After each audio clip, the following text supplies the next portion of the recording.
Hello, this is Karia again, and I have for you a review of the Prismacolor Premier pencils.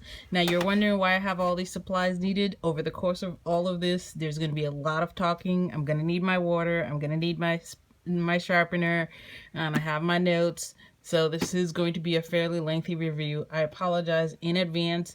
If there is a way to shorten any of it, there will be shortening done in the post-production, but sadly it is unavoidable. So I hope you like this video. I hope you stay with me through the whole thing. I hope you subscribe to my channel because there are some cool giveaways coming, and let's get started. All right, time to start the actual review. This review is about the Prismacolor Premier Softcore pencils. Prismacolor pencils are owned by a company named Sanford. They make a whole bunch of other stuff, including several other lines of Prismacolor pencils, Prismacolor Scholar. There is a Prismacolor Color Erase that a lot of people use, and also the very thins, as well as art sticks and a number of other things that they do. So these pencils come in probably what is the largest range for any pencils to come in. They come in sets of 12, which are $8.99 at dickblick.com, going all the way up to sets of $150. The sets that they come in are 12, 23, which is a manga set, 24, 36, 48, 72, 132, and 150 maximum colors. This is a set that I got. I paid probably more than is really real, 72, because I got these in store. So I paid 70 for a set of 72. I got these in store. You always pay a little bit more when you get stuff at the actual store rather than ordering it online, but it is what it is. That's what I paid. So let's look at these pencils. These pencils are made in Mexico. I think at one point they were made in America, but at this point, let me see where I can get them made in. All right, I can't seem to see the made in this particular pencil, but they are in fact made in Mexico. Oh, here it is. It's hard to see, but I don't know if you can see it right there, very faint. Right here it says Mexico. These are made in Mexico, or Mexico, or however you want to pronounce it. And they are of, I think, fairly middle of the road quality. These are certainly leaps and bounds over your Crayola pencils. I'm going to be looking at how they actually color in a minute, but they're not quite at the level of the Faber Castell Prismacolors, and certainly not the Luminance. So this is what you get. I think I took a few colors out and I added a few colors, but I want to show you what you get in the set of 72. So they come in these dividable packs of 3 that are a little bit, you know, takes a little getting used to. Also, as you can see, it's a little on the flimsy side, but it gets the job done, and the pencils aren't particularly expensive each. So if you have a problem with any individual pencil, you can certainly get a replacement because they are also sold in individuals. I forgot to mention that. Sorry about that. As you can see, this this thing kind of sort of works, but it kind of sort of doesn't at the same time. So if you get smaller sets, definitely might be worth, finding some other place to put them in. But the tin itself is very sturdy. It can sometimes come undone, but otherwise it definitely works. So this is what is actually included in your set if you get the set of 72. All right, next question that we need to ask is, how do they actually color? All right, so let's get to how they actually color. I have for you some samples that I made. I drew this, I colored this in, I didn't get a chance to finish it. I have done other pages, but I can't find them right now because they're in the books and I can't figure out where they are. But they do give you a nice bright color. They do give you, because you get so many colors, you can shade really nicely. I love using the Prismacolor blender pencil, but you certainly don't need the blender pencil because they do work really nicely on their own. And I have this sheet where I'm comparing an actual, this was a stamp, so all the pictures are the same for a number of different brands. This is for an upcoming review, but you can see here the Prismacolor Softcores. You can see how good and how wonderful this color looks. Sorry for the paper, this wasn't the best paper, so it got damaged pretty quickly, but you can see how deep the color is that you get, and how nice a color, and also the range, and how easy it is to match the colors. You can see the effect of the blender pencil. It's really not required. So you can see here the Polychromos. I think in terms of depth of color, they're not the same depth of color. The Polychromos does give you more depth of color, but they are, you know, it's not a bad pencil. These are actually really good pencils, and I'll talk about whether or not I recommend them in a minute, but they are actually really good pencils, and they are so much more improved over the Crayolas that it's not even funny. I have here a chart that I made for one of my earliest reviews, and since then I've ended up using the back accidentally, so it's gotten a little bit damaged since I first used this chart, but nevertheless we still can get the information. Sorry about that, the back got colored in and it bled through, but anyway, but nevertheless we can get the information that we need. And you'll see that even though the Polychromos blacks are, you know, better, the Polychromos colors are better, they certainly are much improved over, you can see the Kohinoors up here and how not very well they blend, and how, you know, I had to press pretty hard to get the blacks this black, even though supposedly with the Kohinoors you're not supposed to press that hard, but I had to in order to get any kind of pigment on there. But with these, with the Prismacolor, you can see that you can get a fairly light hand on your colors, and you can go up to a pretty rich color. And then when you add the blender pencil, it really works really well with the blender pencil, but you don't need it. If you want to get the blender pencil, definitely the Prismacolor blender pencil works really well with these. These are wax-based pencils, which means that after a certain amount of layers, you do risk getting wax bloom. So that's part of the reason why it has all those colors, because you definitely want to use available colors whenever possible in your blending techniques, so that you don't have excess number of layers, the way that the Polychromos can handle, you know, far more layers than the Prismacolor. However, the Prismacolors do come in more colors, and you can, you know, select whatever you want to do with that, and able to get closer to the color that you want. So that's how they actually color. The answer is really well. All right, next question. Okay, so how does it feel when you lay down the colors? I have to say that of all the pencils that I have, and I have a number of brands all the way from Crayola up to the Caran d'Ache, and I will say that these are probably the softest feeling ones, tied with the Faber Castell. Maybe the Faber Castells have a slight edge in terms of softness, but when you lay down color, I'm gonna lay a little bit of color down on this side, and just to show you, we're going to talk about this little drawing that I made in a minute, but just to show you how it feels really creamy and smooth, and you don't have to press particularly hard. In terms of the pigment amount of pencils, I think that they certainly don't have as much pigment as the Faber Castell, but they do have a good enough amount of pigment that you won't be pressing overly hard to get to the colors that you want. Oops.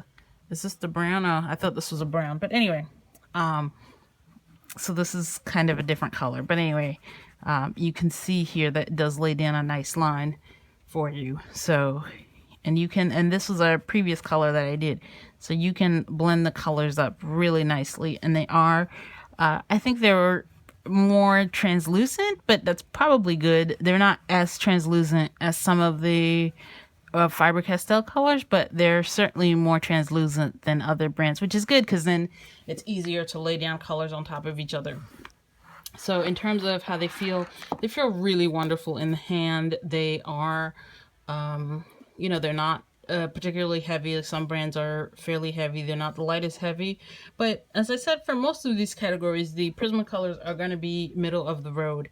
So let's get on to the next question. Okay, so now I want to talk about a couple of questions that you might think are unrelated, but are. Why do some people love these pencils, and why do some people dislike them? And also, how are pencils made? So first we're going to talk about how pencils are made, and then we're going to go back to talking about why some people like them and why some people don't. So pencils are made with, there's a slab of wood, and in the slab of wood there are grooves cut on two sides of the slab of wood. Inside there's a groove cut in the middle of both sides. The center of the pencil, the core, which in this case is made of pigments and wax. This is the core of the pencil, the part where you see the color in the middle. Hold on, let me back away, see if that's a better focus. That where you can see the color in the middle, that's the core. So the core is made separately, and then the core is placed by machine inside the groove, and then the glue is applied to these two outer edges, and the other half is glued on top. Now, what some companies do is that they apply glue not only to the two wood halves, but also to the center. It's not really a glue, but they apply some sort of adhesive or something to bind the core into the wood of the pencil itself, in addition to binding both halves together. What Prismacolor does not do is Prismacolor does not apply that third layer of adhesive, or does not have a way of actually binding the soft core of the pencil into the wood itself. Instead, it trusts on the pressing of the two parts together and the pressure of all of that, the outer glue to hold the pencil together, and then a layer of pigment is applied on the side. A layer of, varnish and color and paint is applied to the outer pencil, which is the same as all other pencils. However, in this case, that is used to hold the core of the pencil in place. Now, one of the things that happens when you do that and you don't use that, and you don't apply glue, and you don't apply some sort of adhesive or some way of binding the core to the actual pencil, is that if you drop it or if the core breaks, then essentially you can lose a large chunk of the core, because the break sort of travels and allows for the core to just fall off instead of just losing a small piece. So with the Faber Castell Polychromos, what happens is the binding is all the way through the top and bottom of the pencil, adhering the core to the wood. So if you drop it, or if you break off a piece or something happens, then only a small chunk falls out, as opposed to you losing a large chunk of the pencil, which I have done for one or two pencils. And it's kind of sad, because you have this, long pencil, and instead of just losing a tiny bit, you have a huge chunk fall out. So I have a pencil where it's all the way down to here, and that's the fact that the core is soft is not necessarily a problem, and it would be better if the wood casing was a little bit of a higher quality. That because the wood casing is not of a particularly high quality, then it doesn't really serve as much protection purposes for this core on the inside the way that it would if the casing itself was a higher quality casing. So because of that, it's more prone to breakages, and the casing doesn't sort of buffer the pencil as much as it should.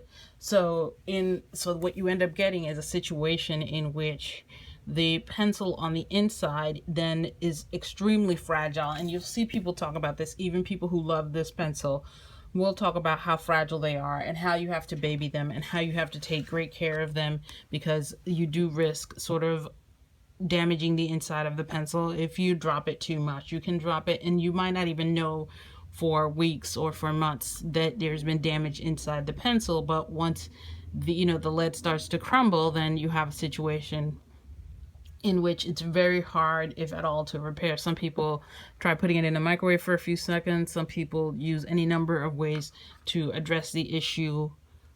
For me personally, I would rather that they either switch to higher quality wood, or adhere the pencil to the wood, or both. Frankly, I think it's problematic that they don't do either, and I think the loss of a lot of pencil is really in the higher end. Once you start spending $100 $10+ for these pencils. I find that to be unacceptable. However, if you're getting the $8 set, and you know, if you're getting the $8 set of 12 or anything like that, then it's much more acceptable that it's not going to be the world's best pencil.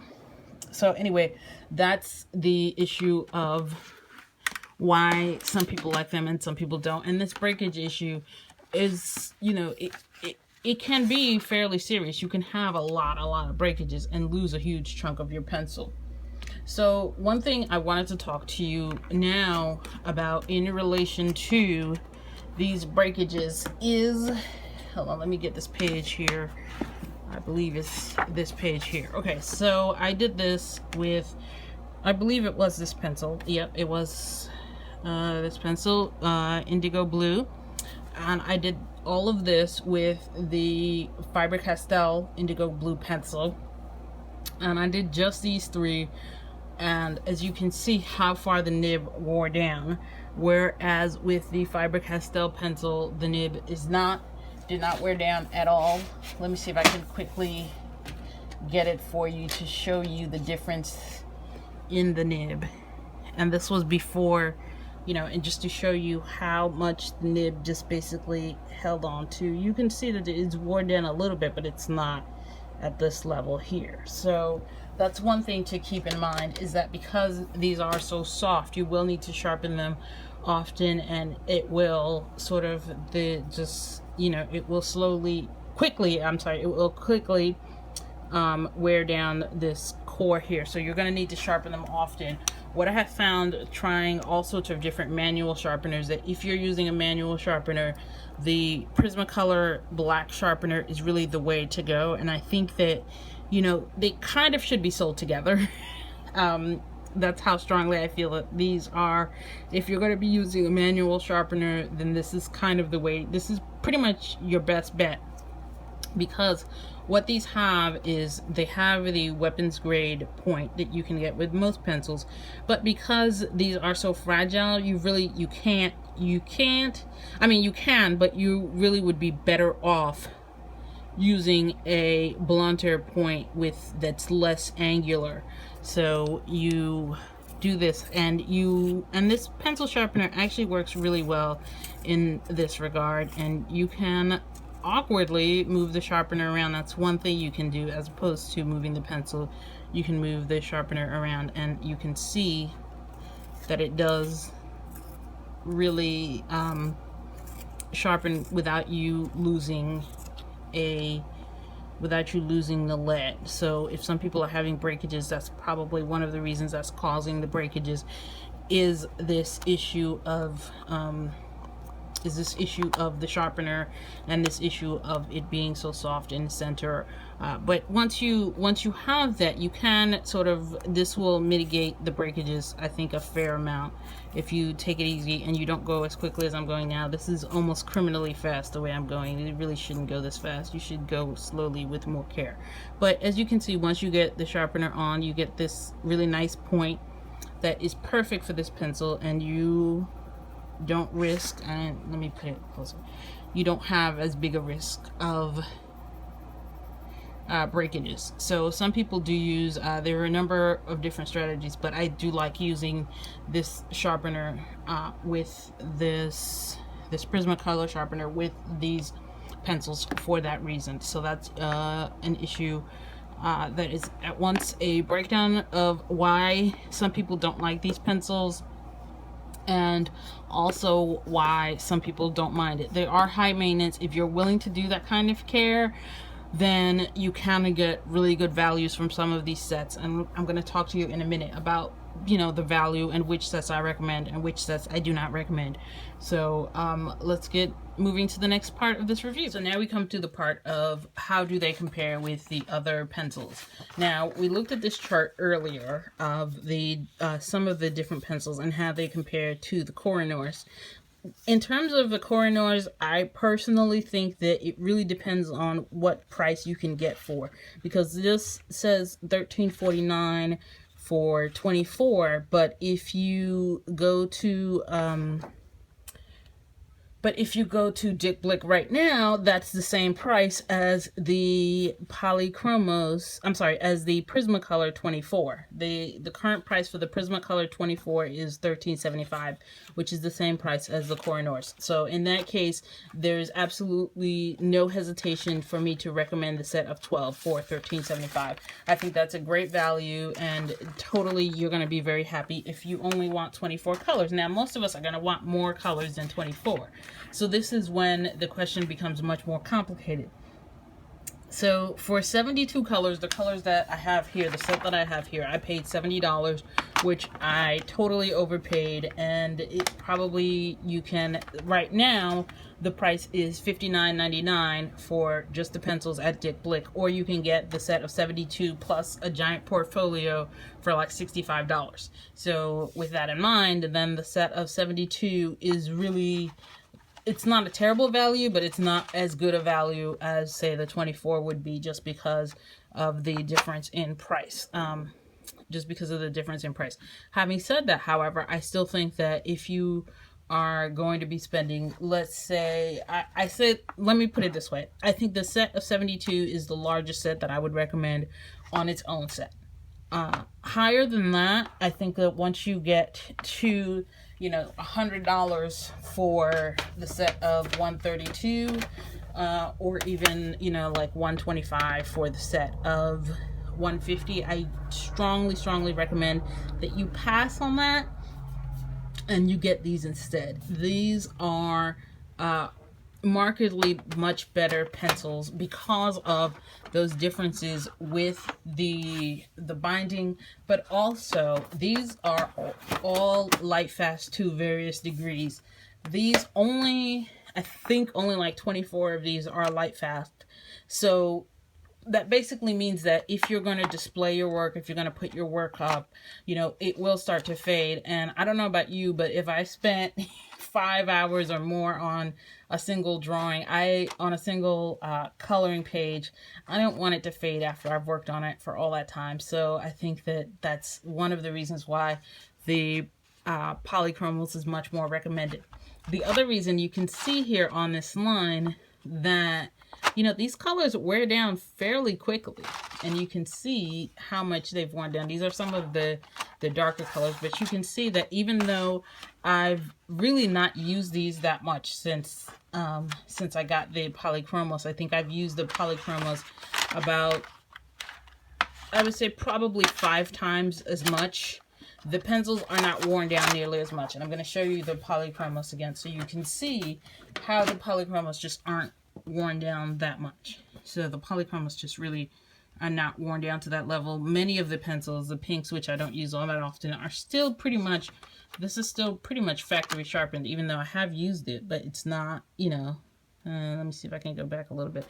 This is still like the factory sharpened setting. So so that's one thing to keep in mind, is that even though the Prismacolors cost less money on paper, there is a tax because of the issue with the breakages that we talked about, because of the issue with the fact that you have to sharpen them fairly often. There is a tax on these, and I do not think, to me, that if you are spending $100, you should be dealing with breakages, and you should be dealing with pencils that are not, you know, aligned at the bottom. If you point to almost any of these pencils, a lot of these are not aligned. Let me get what I call the creme de la creme of bad, that should never have passed by inspection. If you can see that, you can see just how terrible that is.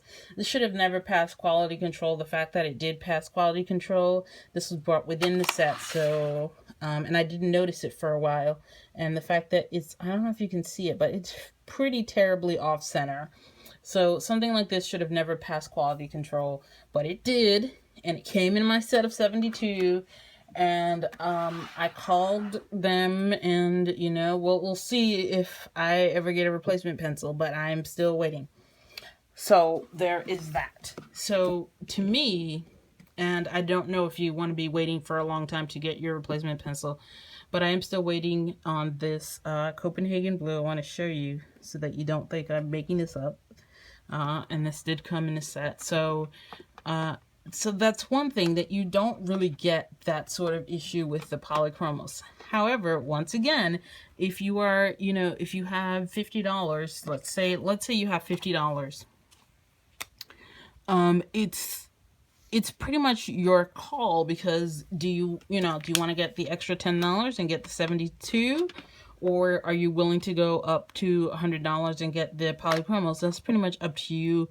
I think that the set of 72, if your budget is $50, I say, you know, go up $10 and get the set of 72s, and you'll probably be really happy, because they do have a really smooth, buttery feel when they color. The colors are vibrant. So I think that once you pass the set of 72, I think definitely look at the Polychromos, because you do get in, even though the Polychromos look more expensive, they are really quite a good value, and the pencils will last you much longer. You won't have some of these issues. But for, you know, $13 to get a set of 24, plus I think Dick Blick had some accessories that are coming with it now. I don't know how long that's gonna last, but for the moment, that set of 24 is a good deal. It's a good enough deal that I'm thinking about doing it. And I have this and the Polychromos and the Caran d'Ache, and I'm still thinking about doing it, because that set of 24 with the accessory pack for $13.75 is not bad at all. So okay, so that's I think we've covered almost everything. I will be back with some final thoughts. All right, okay, some final thoughts. First of all, the price that you pay and the materials don't make the artist. You can get a set of Crayolas and do some amazing work. In fact, I'm gonna link at the bottom to the Instagram search page for Prismacolor, and you can see some of the amazing things that people have done with the Prismacolor pencils, as well as linking to my review of the Polychromos, which I think you should read if you're thinking about spending $100 or $132 for the set of $150, which I still don't think is a very good buy. However, if you are looking at, you know, the smaller sets, there's some really good values in those smaller sets, especially that set of 24, as I mentioned earlier. Depending on the price you get for the 72 can be a really good value. You just have to check. But once you look above that number, I'm going to say the set of 72 being the magic number. Once you start looking at larger sets, I want you to really, really think about the Polychromos. I know that it's less colors, but they do blend really nicely. And I'm going to show you again in my final thoughts. I'm going to show you how the comparison is in terms of the blending, and how, look at how, you know, you can see that, but look at how much more natural the Polychromos blender, the Polychromos section looks blended than does the Prismacolor. So because they blend so well, and you can see how they blend with these two when the colors are next to each other, you can see how considerably better the Polychromos blend, because they blend so much better, because the quality control is higher, because of all these things. If you are at the higher end and you are looking to get, and because of the quality control, come on, man, that shouldn't have passed inspection. This is atrocious. Like, this is so offensive to me that I almost didn't do this review, because I didn't want to say don't buy these pencils. I didn't want to say don't buy these pencils just because of this one pencil, but it really is atrocious. It really should never have passed inspection. The fact that it's here is really bad. And you know, to me, something like this, you send a person a replacement pencil the same day, you don't ask no questions, and that's it. I mean, this is just terrible. And you see how off-center that is. I mean, if you're spending, you know, $13 and you're getting a set of 72, and this happens, this really isn't the end of the world. But if you spend $100 or $70 as I did, and you get something this, you know, this bad, this terribly off-center, this, you know, damaged, so this lead is basically guaranteed to break. That's not acceptable. That's not acceptable at the $100 range. That's why I don't recommend these at the $100 range. If you are in the lower ranges, however, if you are looking at the set of 48, that might be a really good value. You know, it really depends on how exactly you pay for it, and also what you know what you're getting into. Because if you know that this is what you're going to get, then it's really not as bad than if you pay $100 and you're expecting, you know, 150 perfect pencils and you get this slump. So, but if you know that what you're getting is a pencil that's going to have some imperfection, that's going to require a lot of taking care of, that's not going to be as good as the Polychromos in terms of richness of color, in terms of how they blend, and even in terms of how they erase. If you see the Polychromos, how they erase versus the Prismacolor, how they erase. Again, if you have $13, you can't get Polychromos for $13. I'm sorry, I love the Polychromos, but you can't get them for $13, and I don't think coloring is important enough that you should go over your budget at all. You will be fine if you have $13 with 24 Prismacolors. They blend well enough, and it's so much more than Crayolas that is not even funny how much better they are than Crayolas. So in that sense, then it, you know, if it really depends on what your budgetary constraints are, especially if you're in the lower end of, you know, the number of pencils. If you're looking at 48, you know, if you're looking at 48 pencils, you're looking at 24 pencils, 36 pencils, you definitely want to look at the Prismacolors. But once you start looking at higher number of pencils, then you go ahead and you look at Polychromos. You know, you might save a little bit, you might get fewer pencils, but you'll get fewer headaches and you'll have a better picture in the end. So I leave that with you. You know, essentially it's up to you. For the lower end, don't, you know, get the set of, you know, 24 for, I'm gonna see if I can get the set of 24 for $13, even though I have all this other stuff. That's how good a value that is. But I would not recommend the set of 150s. I say absolutely, because of this and because of the other problems with the sharpener and with having to sharpen so often, don't do that. So anyway, I'm sorry to keep repeating myself. I just want to bring home that point. And thank you so much for staying with me. I know this was a really long review. I know this was longer than most of my other reviews, but there was so much to cover and so much to go over. And I hope that you found this review thorough. I hope that you found this review helpful, and I hope you'll subscribe to my channel because there are some giveaways coming. And if I end up getting that set of 24, then I'll probably give it away. So subscribe to my channel and have a great day. And I really hope you like this video. Thank you.